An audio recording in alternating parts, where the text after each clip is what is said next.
Hi! Hotel style empty சால்னா எப்படி செய்யலாம்னு சொல்லி பார்க்கலாம் வாங்க. ஒரு குக்கரில் ஹோல் கரம் மசாலா சேர்த்துட்டு, நீள வாக்கில் கட் பண்ண 2 பெரிய வெங்காயத்தை வந்து இது கூட சேர்த்து நல்லா வதக்குங்க. அதுக்கப்புறம் ஒரு கொத்து கருவேப்பிலை, ஒரு 3 பச்சை மிளகாய், ஒரு தக்காளி எல்லாத்தையும் போட்டு நல்லா வந்து வதக்குங்க. அது வதங்குற கேப்பில் 1/4 மூடி தேங்காய், 1 ஸ்பூன் பொட்டுக்கடலை போட்டு நல்லா நைஸாக அரைச்சி வச்சுக்கோங்க.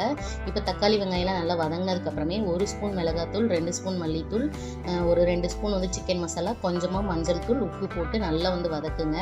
இது பச்சை வாசனைலாம் போனதுக்கப்புறமே ரொம்ப முக்கியமான பொருள் வந்து புதினா.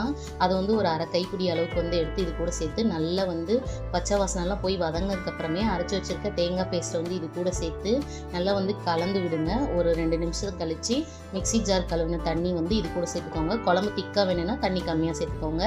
மூடி போட்டு விசில் வந்து ஒரு 3 விசில் விட்டு எடுத்துட்டிங்கன்னா சூப்பரான எம்டி சால்னா ரெடி ஆயிடுச்சு. நான் வந்து கோதுமை மாவு பரோட்டா கூட வந்து செஞ்சுருந்தேன். சூப்பராக இருந்துச்சு. நீங்களும் ட்ரை பண்ணி பாருங்கள். பாய்.